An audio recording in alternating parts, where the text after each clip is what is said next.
Aprende en casa a través de la televisión. Levántate con energía y conéctate con la estrella. Prepara tu lápiz, bolígrafo y cuaderno, porque Meduca presenta Conéctate con la estrella. Muy buenos días tengan todos, sean bienvenidos a nuestra quinta semana de Conéctate con la Estrella, una iniciativa del Ministerio de Educación para ustedes, estudiantes de 9º grado. Mi nombre es Isaac Quintero y para hoy tenemos 40 minutos de una clase interesante de ciencias naturales. Y les recuerdo que para sus comentarios o preguntas relacionados con el tema de hoy, que es el mejoramiento de los seres vivos, mejoramiento de las especies de los seres vivos, me pueden contactar en mis redes sociales, en Instagram, Isaac Quintero 1273, Isaac Quintero 1273. Pero para iniciar, importante, estamos viviendo momentos de pandemia, entonces recordar las medidas higiénicas es fundamental. Siempre lavarse las manos frecuentemente por 20 segundos con buen jabón, desinfectar las herramientas que vayas a utilizar en tu trabajo. Si decides salir de casa, por favor, el uso de la mascarilla que es obligatorio y el distanciamiento.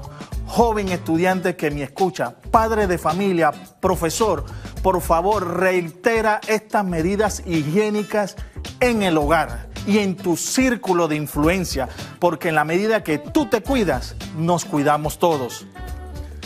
Bien, en la clase de hoy vamos a tratar algunos mecanismos por medio del cual plantas y animales pueden ser mejorados para beneficio del hombre, del ser humano. Repito, ese es el tema de hoy. Analizar mecanismos por medio del cual plantas y animales son mejorados para beneficio del hombre.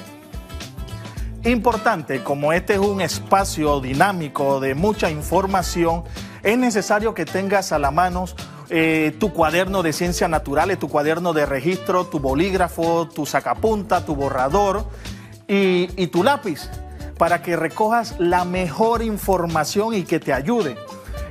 Importante, en este momento, agarra tu celular, infórmale a tu compañero que la clase de ciencia acaba de empezar. Así que ponte cómodo, que arrancamos. Muy bien. El hombre siempre se ha preocupado por mejorar las cualidades, las características de plantas y animales para obtener de ello un mejor rendimiento. Tal es el caso de que muchas de las plantas y animales, inclusive, que forman parte de nuestra dieta, de nuestro desayuno, que es probable que en estos momentos están en esa mesa degustando de todos estos productos, o que en este momento están preparando la sopa para el mediodía. Bueno, muchos de esos productos han pasado por un proceso de selección y mejoramiento, en donde el hombre ha jugado un papel fundamental. A continuación, los invito a que vean el siguiente video que nos habla un poco de todos estos mecanismos que se han dado a través de la historia del hombre. Corre video.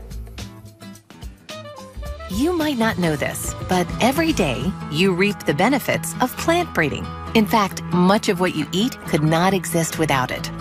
Plant breeding started many thousands of years ago when people first domesticated wild plants. By selecting the best plants and breeding them over time, ancient farmers cultivated crops that were ever tastier, more nutritious, and more resilient. As scientists like Gregor Mendel began to discover how plant characteristics are passed from one generation to the next, they laid the foundation for our modern understanding of plant genetics. As the years went by, scientists' understanding of agriculture continued to progress. In the 20th century, we made incredible breakthroughs in understanding the mechanics of genetics, DNA, the genetic code, and how to read whole genomes. Each advance increased the efficiency of breeding better crops. Today, our understanding of how to harness plant breeding continues to progress, but we also face new challenges every day, like the global spread of plant diseases and pests, dwindling natural resources, climate change, and skyrocketing global population growth. helping farmers keep pace with these challenges in a safe and sustainable way continues to be the goal of plant breeders. Thanks to our understanding of genetics, we now know how plant breeding works at the molecular level. When scientists combine genes from two related plants, their offspring have a mix of characteristics from both parents. But plant scientists have to selectively breed plants for many generations to single out one desired characteristic, a process that can take years. Now, innovative gene editing techniques allow plant scientists to use DNA from the plant's family to directly add, delete, or replace specific genetic information using its own biological processes. Just like traditional plant breeding, but with greater precision and efficiency that we've come to expect in modern times. Throughout history, consumer and farmer needs have been answered with science. What could the future hold? More sustainable food production, better tasting and more nutritious produce, increased protection of plants from drought and diseases? Adapting the basic principles that have been used for generations, today's evolving plant breeding methods are preparing us to face 21st century challenges. Interesante la información que nos presenta el video de cómo desde la antigüedad el hombre fue seleccionando esas plantas y las características de esas plantas para obtener grandes beneficios, pero cómo a través del tiempo, con el desarrollo de la ciencia, el conocimiento y la tecnología, modifican la genética de estas plantas para hacer plantas más resistentes a las enfermedades, a la tolerancia al clima, y plantas que tengan un alto valor nutritivo y sobre todo plantas con alto rendimiento productivo, puesto que tenemos una población creciente en el mundo. Bien, ¿cuáles son esos mecanismos que nosotros vamos a estudiar a continuación? Y presten mucha atención, muchachos, vamos a ver cuáles son esos mecanismos. El primero, selección natural. Luego de la selección natural vamos a abordar el tema de la selección artificial, seguidamente cruzamiento, luego mutación y por último manipulación de genes. Esos son los 5 temas centrales que vamos a estudiar en la mañana como técnicas o mecanismos de mejoramiento de especies de plantas y animales. Así que arrancamos inmediatamente con el primer tema, selección natural. Y tal cual como lo dice el mecanismo, aquí no interviene el hombre, todo es la naturaleza. Como ustedes aprendieron en clases pasadas, cuando hablamos de los orígenes de la biodiversidad, dentro de una población los individuos son diferentes. Diferencia, variabilidad genética que es determinada por mutaciones al azar, mutaciones espontáneas que se dan, como también esa variabilidad es producto del proceso de profase 1 durante la meiosis 1. Bueno, todos estos eventos son importantes y producen variabilidad en la población. Los organismos más adaptados al medio, los organismos más aptos al medio son los que van a sobrevivir, los que tienen más oportunidad de alimentarse y por ende de reproducirse, y esas características, esas cualidades las van a pasar de generación en generación. Eso es el mecanismo de selección natural, que a la vez es un mecanismo que regula el crecimiento de la población. Por ejemplo, veamos lo siguiente. Una planta que se reproduce por semillas, hay una mutación en donde el fruto ya no va a producir semillas. En un ambiente natural hay grandes probabilidades de que esa característica no se conserve, no se perpetúe. Otro ejemplo, como el que vemos en pantalla, una iguana albina y una ardilla albina, son presa fácil de los depredadores. Otro ejemplo es tener plantas que no sean resistentes a las enfermedades o a los cambios del clima. También es importante señalar con esto de la selección natural que nosotros podemos encontrar características o cualidades de un ser vivo en condición natural en el cual esas características no son beneficiosas para que el hombre la utilice y obtenga un beneficio. Tenemos el caso de una vaca altamente agresiva, con cuernos alargados y puntiagudos. Si bien es cierto, esas son características y cualidades propias para un ambiente salvaje, puesto que puede defenderse de sus depredadores, pero esa característica para el hombre, que necesita una vaca sin cacho, una vaca dócil y que le proporcione leche y buena carne, no se ajusta, no se ajusta. Entonces, repito, características, cualidades de un ambiente natural o salvaje no necesariamente va a ser beneficioso para el hombre. Entonces, esto es selección natural. Vamos con el segundo mecanismo, selección artificial. Aquí sí participa enteramente el hombre. El hombre va a seleccionar, él realiza cruces, pero de acuerdo, él selecciona los progenitores con las características que él desea conservar. Eso es selección artificial. Por ejemplo, tenemos una plantación de maíz. En una plantación de maíz, como hay variabilidad dentro de las plantas, él va a encontrar que hay unas plantas que son más resistentes a las enfermedades. ¿Qué hace el hombre?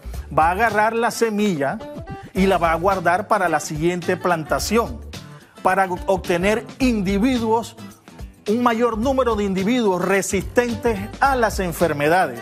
Y así sucesivamente hasta que el número vaya incrementando y tenga una plantación de maíz más resistente. Eso es selección artificial. Pero también la selección artificial se puede acompañar de la autopolinización artificial. Con la autopolinización artificial vamos a obtener individuos de una manera más rápida con las cualidades que se desean conservar. Sí, calma, pueblo. Yo sé que ustedes en estos momentos están, bueno, estamos hablando de selección artificial y ahora el profesor me va a hablar de autopolinización. Como que eso tiene que ver con la flor. Por eso yo recuerdo que lo vi en primaria. Vamos a hacer un alto aquí y vamos a explicar rápidamente algo. Muy bien, vamos a hacer un paréntesis para luego continuar con los mecanismos. Bien, les tengo una pregunta, muchachos, acá en la mesa. Una pregunta. Aquí tenemos unos elementos, unos productos. A ver, esos productos, ¿qué tienen en común? Vamos, piensen rapidito. ¿Qué tienen en común esos productos? ¿Qué tienen en común? A ver, díganme, muchachos, los escucho. Muy bien, Carlos. Son productos vegetales. Perfecto. Por ahí vamos bien. ¿Qué otra cosa tienen en común? ¿Qué otra cosa tienen en común? Estos elementos que usted ve en la mesa, ¿será que provienen de la raíz? ¿Provienen del tallo? ¿Provienen de las hojas, de las ramas? ¿Provienen de la flor? ¿Provienen de las yemas? A ver, dígame, ¿de qué parte de la planta provienen estos productos? Es probable que ahora mismo pueda haber algún tipo de confusión en el sentido de que, espérate, pero ahí hay verdura, ahí hay hortaliza, ahí hay vegetales. ¿Qué es lo que el profesor me quiere decir? ¿Qué es lo que el profesor me quiere decir? Vamos, pensemos un poquito, ¿cuál es esto? ¿De qué parte de la flor viene? ¿De qué parte viene? Exacto, ya dije la respuesta. Claro, Saré, de la flor. De la flor. Todos estos productos provienen de la flor. Pero vamos acá, vamos a concentrarnos en la lámina. Vamos a concentrarnos en la lámina. Vamos a ver primero las partes de la flor. Muchas veces pasa, jóvenes, que nos concentramos en la forma y perdemos el fondo real. ¿Qué les quiero decir con esto? Que nos quedamos en las partes de la flor, y muy bien que lo sepan, pero dejamos de percibir cuál es la función real de la flor. Ese es el fondo. Bien, rápidamente repasemos la flor. La flor tiene varias estructuras. Por ejemplo, usted va a ver estas hojitas de color verde. Esas hojitas de color verde se llaman sépalos. El conjunto de sépalos forma el cáliz. ¿Y cuál es la función de los sépalos? Proteger los pétalos y los órganos reproductores. Luego, más arriba, vamos a tener los pétalos que ustedes ven que son de colores llamativos. Eso es estratégico para atraer los insectos que juegan un papel importante en el proceso de polinización. Los pétalos, el conjunto de pétalos va a formar lo que es la corola. Inmediatamente vamos a ver los órganos reproductores, puesto que la flor es el órgano reproductor sexual de una planta. Luego tenemos esta parte central que tiene forma de una botella. Esa forma de botella me acordó como un reggae de antes. Parece una botella de... Me acordó, sí. Tiene forma de botella. En la parte de arriba, se le llama estigma. Luego inmediatamente tenemos un tubo que se le llama estilo. Y luego en la parte de abajo tenemos una parte ensanchada, que es el ovario. ¿Y qué vamos a encontrar dentro del ovario? Los óvulos. Yo no sé si ustedes han tenido esa experiencia. Por ejemplo, en mi niñez, nosotros agarrábamos la flor de papo, y comenzábamos a quitarle las hojitas verdes, los sépalos, los pétalos, y luego quitábamos los estambres. Ahora, ya grande, sé que esto es el órgano reproductor femenino, quitábamos eso y al final había como una puntita de color blanco amarillo y nos los colocábamos en la nariz. Eso que nos colocábamos en la nariz, muchachos, y si ustedes lo están haciendo, les voy a ayudar a que reconozcan que eso no es más que el ovario de la flor. Eso era lo que nos colocábamos en la nariz. Muy bien, el pistilo, órgano reproductor femenino. Vámonos con el masculino, que se le conoce como estambre, son estos que están aquí. En la parte superior tiene la antera y en la antera está el polen. Inmediatamente luego hay un filamento. Eso es el estambre, el órgano reproductor masculino. ¿Qué es lo que sucede aquí en el concepto que les dije de autopolinización artificial? Se toma el polen de esta planta porque queremos conservar esa planta, individuos de esa planta que sean resistentes, por ejemplo, a las enfermedades. Entonces, ¿yo qué hago?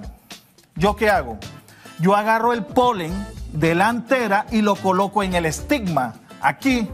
Inmediatamente se va formando un tubo polínico que baja hasta los óvulos que están en el ovario. ¿Para qué?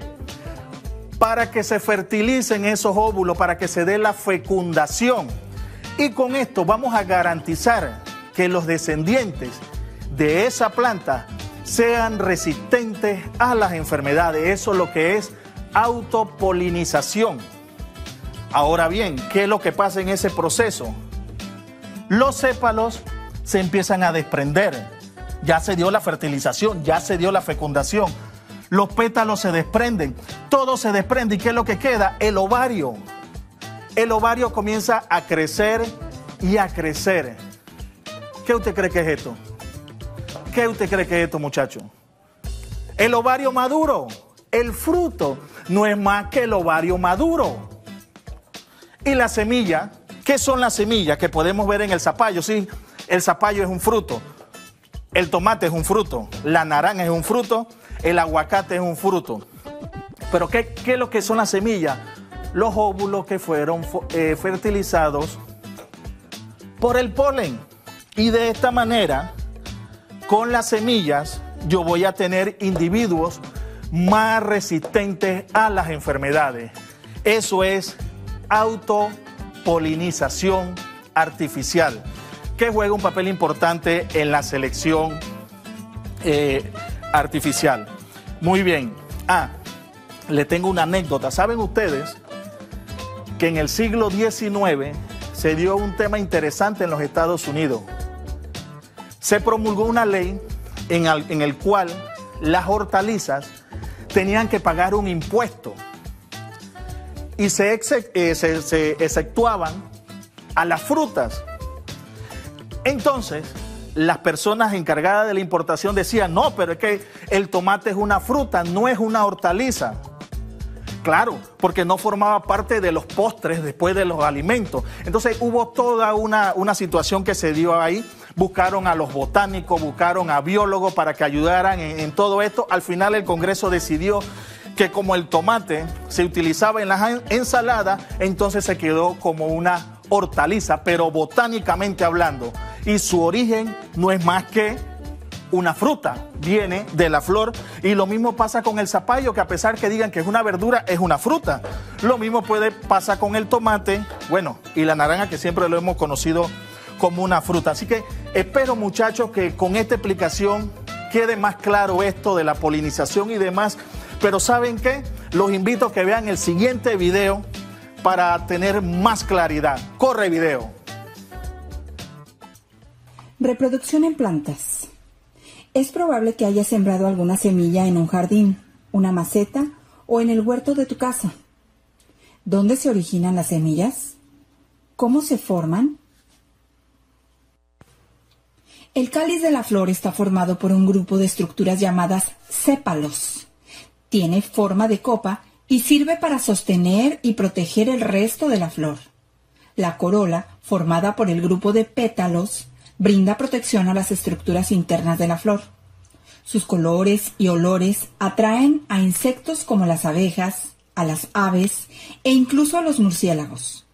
Los estambres tienen dos estructuras importantes, la antera y el filamento. Las anteras contienen el polen que vemos como polvo. Cada grano de polen contiene células, una de las cuales forma el tubo polínico para la reproducción de la planta. El filamento sostiene a la antera en alto para facilitar la dispersión del polen. El conjunto de estambres de una planta con flor constituye el órgano sexual masculino y se le llama androceo. El pistilo o gineceo es el órgano sexual femenino de una planta con flor. Está formado por 3 estructuras. El ovario, que contiene las células sexuales femeninas llamadas óvulos. El estilo, que es un tubo por el cual el ovario se comunica con el exterior. Y el estigma, que es una superficie con una sustancia pegajosa que fija los granos de polen que ahí se depositan. Cuando el grano de polen hace contacto con el estigma, desde el polen se forma un tubo polínico que recorre el estilo hasta llegar a un óvulo para fecundarlo. El óvulo fecundado se desarrolla como un embrión envuelto por un material protector y nutritivo, la semilla. Mientras el óvulo se transforma en semilla, el ovario crece y se transforma en fruto.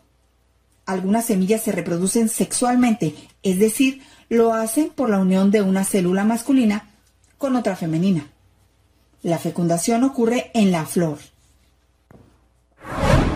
Interesante video, ¿verdad? Espero haber contribuido mucho más en la formación y que usted haya enriquecido más su conocimiento en cuanto al tema de la flor y cómo esto apoya y refuerza los conocimientos que estamos tratando a continuación.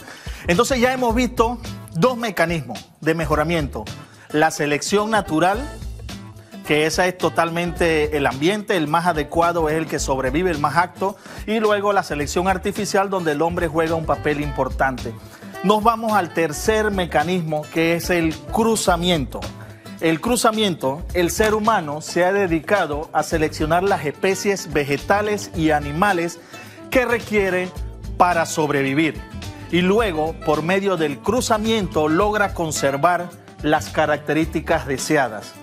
Muy bien, hay que decir que la selección natural y la selección artificial están estrechamente ligadas con el cruzamiento. Muy bien, veamos lo siguiente. El cruzamiento puede darse entre especies, entre individuos de la misma especie, como entre individuos de diferentes especies. ¿Cómo yo obtengo un híbrido? Cuando se da el cruce entre individuos de variedades o razas de la misma especie, o cuando hago cruces entre especies diferentes. Así yo obtengo un híbrido.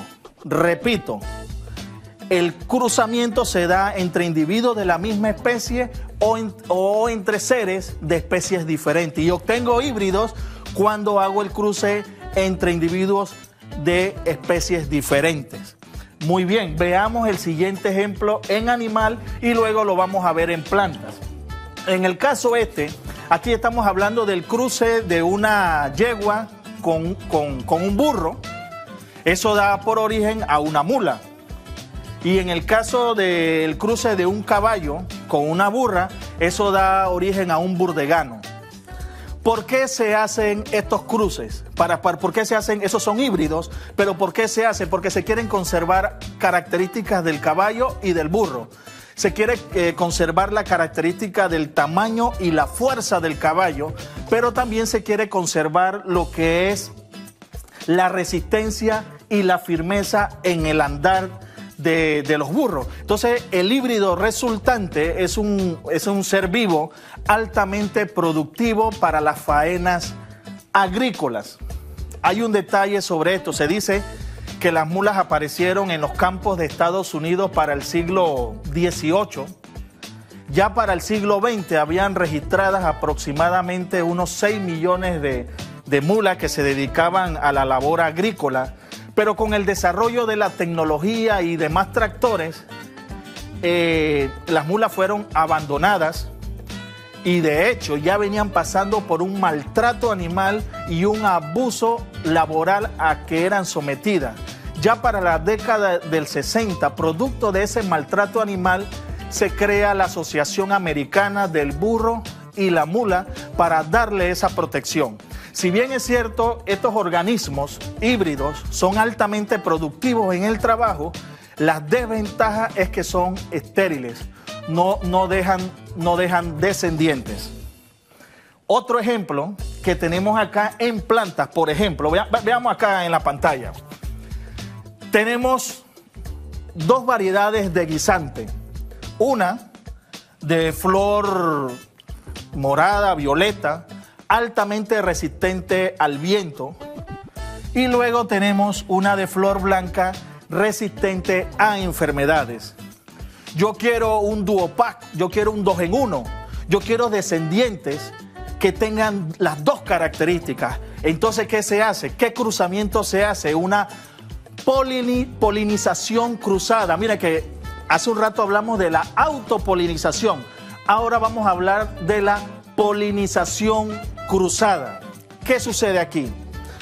Como esta planta es resistente al viento, entonces ¿yo qué tomo? Yo tomo los polen de esta flor y ¿a dónde lo llevo? Al estigma de la flor que es resistente a las enfermedades. Pero para garantizar que los individuos que dé origen a esa planta sean resistentes a enfermedades y al viento, previamente, ¿yo qué hago? Yo corto los estambres, las anteras de esta flor, yo los corto para que ese polen no fecunde el estigma, De esa manera, entonces, yo voy a garantizar de que vamos a tener descendientes 100% resistentes al viento y resistentes a las enfermedades. Entonces, eso es cruzamiento, eso es polinización cruzada. Muy bien, ¿se me queda algo? ¿No? Seguimos. Entonces ya hemos visto selección natural, selección artificial, cruzamiento, y ahora abordamos inmediatamente lo que es mutación. La mutación son cambios, son alteraciones en la estructura normal del ADN, pero también pueden haber cambios o modificaciones en el número de cromosomas de un individuo. Eso es lo que se conoce como mutación.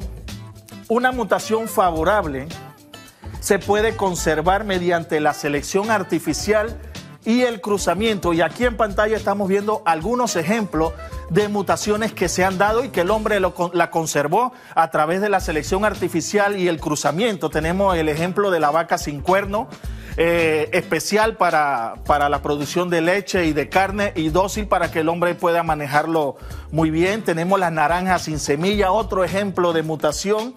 Las palmas enanas, las ovejas de patas cortas y las las rosas sin espinas. Son mutaciones que se dieron y que el hombre conservó. Muy bien. Mutación, alteración en la estructura normal del ADN o un cambio en el número de cromosomas de un individuo. Y vamos con el siguiente: manipulación de genes. La manipulación de genes se fundamenta en la ingeniería genética, se fundamenta en la ingeniería genética y utiliza la técnica del ADN recombinante. ¿Cómo? Técnica del ADN recombinante, muchachos. Así como lo escucharon, miren, esta técnica permite alterar la composición genética de un organismo. Permite alterar la composición genética de un organismo. Veamos acá en pantalla cómo se da esto. ¿Cómo se da esto de la manipulación de genes?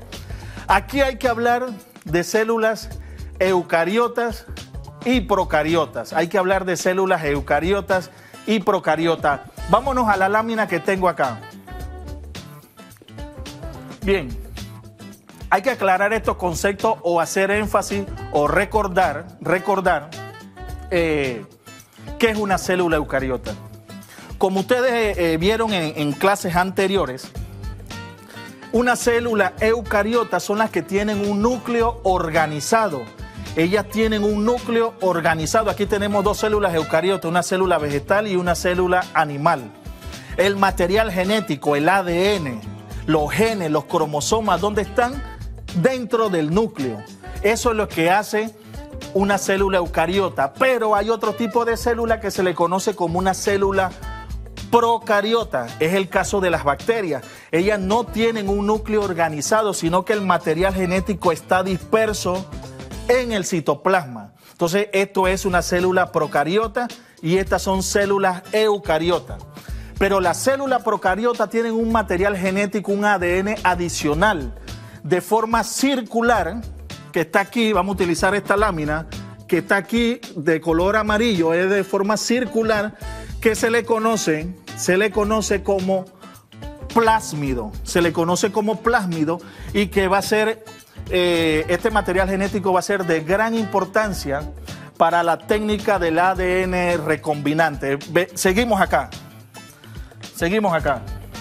Muy bien. ¿Qué es lo que se hace en la manipulación de los genes? Se extrae el material genético de la célula eucariota, o sea, se extrae del núcleo de la célula. Y también se remueve el ADN circular, que como les dije se le llama plásmido. Se extrae el plásmido de la bacteria. Entonces ya tengo ADN circular y tengo el ADN de la célula eucariota. Utilizando unas enzimas, tal cual como aparece en pantalla, unas enzimas de restricción, yo voy a seleccionar el fragmento de ADN de interés. Se selecciona con la enzima de restricción el ADN de interés de la célula eucariota y con esta misma enzima de restricción se corta y se abre. A ver, se movió, vamos a ver. Voy para adelante. Seguimos, no pasa nada, no panda el cúnico, como dice Chespirito, el chavo. Bien, se abre, el plásmido se abre con la enzima de restricción y luego, con ayuda de otra enzima que se le llama ADN ligasa, el ADN de la célula eucariota se incorpora en el plásmido. Luego tenemos un plásmido o un ADN recombinado que luego se va a insertar en una célula para que en el interior de esa célula se produzcan las sustancias deseadas. Vamos a verlo más claro acá en el ejemplo que tenemos a continuación. Tenemos el caso de la insulina. La insulina es una hormona que es secretada por las células beta del páncreas. El páncreas está aquí inmediatamente a un lado del estómago, por aquí. El páncreas secreta esa hormona, la insulina. ¿Qué es lo que hace la insulina? La insulina va a regular el azúcar, la glucosa en la sangre. Las personas que sufren de diabetes tienen problemas con la insulina, porque la insulina, lo que ocurre con la insulina es que la insulina actúa como el portero, pero no en una vara de fútbol, es el portero, la puerta. La insulina que está en la sangre es la que permite que la glucosa ingrese a las células del cuerpo. O sea, él abre la puerta y la glucosa entra a todas las células del cuerpo. ¿Por qué la glucosa tiene que entrar a todas las células del cuerpo? Para producir energía. Para producir energía por medio de unos procesos fisiológicos como glucólisis, ciclo de Krebs, que producen energía, y eso es lo que nos mantiene de pie ahorita mismo en nuestras funciones, esa energía que se está dando. Es por eso que usted ve que una persona diabética que no está produciendo la insulina está débil o está mal. Aparte de que los niveles de glucosa están aumentando porque no están entrando en la célula. No están entrando en la célula. Entonces, ¿cómo puede ayudar la manipulación de genes? ¿Qué se hace? De una célula eucariota se extrae el gen que tiene que ver con la síntesis de insulina. Inmediatamente, ese gen, ¿dónde se va a insertar? En el plásmido de la bacteria. Luego ese plásmido, ese ADN recombinado, nuevamente se inserta en las bacterias. ¿Y por qué en las bacterias? Porque las bacterias se reproducen en condiciones ideales de temperatura y demás. Se reproducen de tal manera que elaboran una gran cantidad de insulina. Luego esa insulina pasa por un proceso de separación y purificación hasta que obtenemos el producto final, que es la insulina, que es la que se inyectan las personas con problemas de diabetes. Entonces miren cómo la manipulación de genes contribuye en la salud de los seres humanos.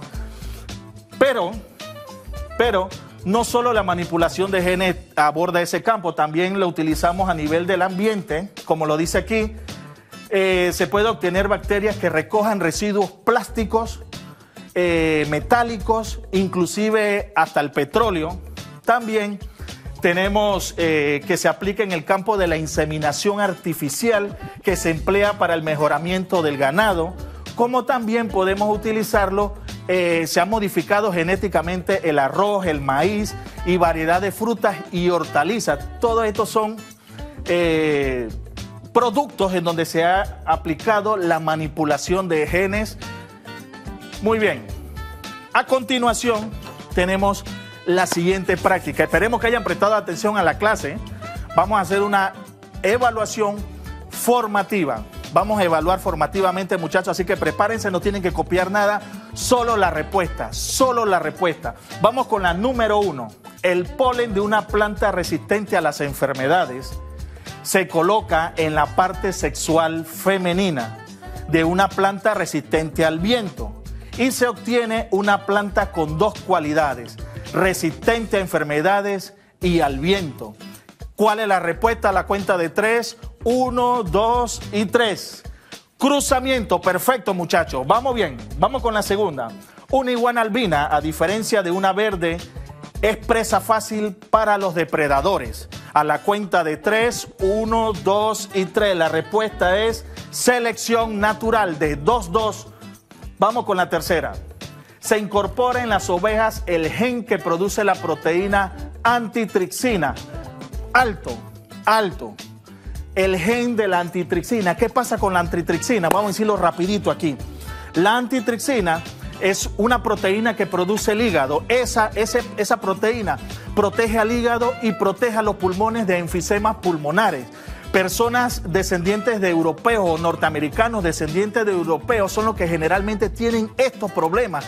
No producen la cantidad de antitripsina que ayuda a los pulmones y al hígado. Entonces lo que se hace es que este gen, el gen de la antitripsina, se inserta en embriones de oveja y este fenotipo, o sea, esta característica se va a reflejar en las glándulas mamarias de tal manera que a través de la leche que produce la oveja, tenemos la fuente de antitripsina para aliviar esos problemas de salud de estas personas que tienen la deficiencia de antitripsina.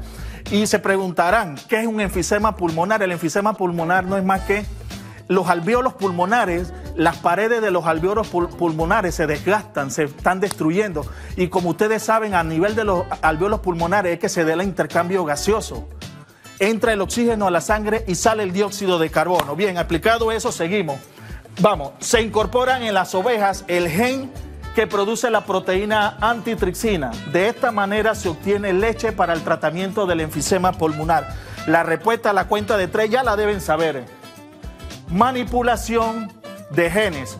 Número 4, una plantación de maíz ha resistido a las enfermedades y sus semillas se guardan para las próximas plantaciones. La respuesta es selección artificial. Seguimos con la number 5. Número 5. Un cambio en el ADN de un rosal ha provocado como resultado individuos que no forman espinas en sus tallos. La respuesta es mutación, muchachos. De 5-5 y continuamos con la segunda práctica. Coge la mejor respuesta, no copien nada, solo la respuesta. Número 1, tipo de selección realizada por el hombre. A, natural. B, cruzamiento. C, artificial. Número 2, ¿cuál es el resultado del cruce entre un burro y una yegua? A, mutación. B, híbrido. C, ADN recombinado. Número 3, inserción de un gen en un plásmido. Opción A, cruzamiento. B, selección natural. C, ADN recombinado. Número 4, mecanismo de mejoramiento donde sobreviven los más aptos. Opción A, selección natural. B, cruzamiento. C, selección artificial. Número 5, las ovejas de patas cortas y naranjas sin semillas son ejemplos de A, selección natural. B, mutación. C, selección artificial. Número 6, la inseminación artificial es un ejemplo de selección natural como opción A, opción B, cruzamiento, opción C, manipulación de genes. Y número 7, enzima que ensambla el gen al plásmido. A, ADN ligasa. B, enzima de restricción. Y C, insulina. Bien, espero que sus respuestas sean las correctas, muchachos. Recuerden, intercambien sus cuadernos en este momento para la persona que los acompaña pueda verificar esas respuestas. Entonces, continuamos. Vamos con la respuesta. Yo sé que en la casa están esperando eso. Vamos. Tipo de selección realizada por el hombre. Opción C, artificial. Número 2, ¿cuál es el resultado del cruce entre un burro y una yegua? B, un híbrido. Número 3, inserción de un gen en un plásmido que se produce un ADN recombinado. Y la opción, la número 4, mecanismo de mejoramiento donde sobreviven los más aptos. Opción A, selección natural. Y la número 5, las ovejas de patas cortas y naranjas sin semillas son ejemplos de opción B, mutación. Bien, número 6, la inseminación artificial es un ejemplo de opción C, manipulación de genes. Y la número 7, number 7, enzima que ensambla el gen al plásmido, es la opción A, ADN ligasa. Muy bien, muchachos, espero que le haya ido muy bien en esta prueba. Definitivamente que tenemos grandes avances. Ya estamos en la 5ª semana de Conéctate con la Estrella. Pero hay algo importante que quiero decirles.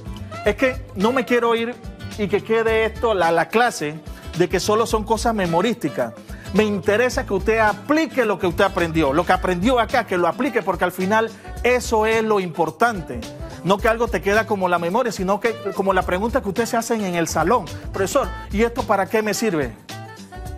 Bueno, aquí tenemos un planteamiento del problema que yo espero que usted me contesten a mi cuenta de Instagram y dice así: los animales domésticos de carácter tranquilo son muy deseados como animales de compañía. Imagínate que adoptas un perro criollo hermoso y con excelentes cualidades. Salud, aspecto, fuerza, pero con un carácter terrible. Si fueras un criador de perros y quisieras obtener una descendencia en la que se mejore este problema, ¿qué podrías hacer? Bien, muchachos, entonces este es el planteamiento del problema. Tómenle una foto y espero sus respuestas en la cuenta de Instagram. Espero que esta clase haya sido de gran interés y recuerden, vamos a cuidarnos, vamos a protegernos y siempre recordando las medidas higiénicas. Ha sido un placer y nos vemos en la próxima clase de Conéctate con Estrella.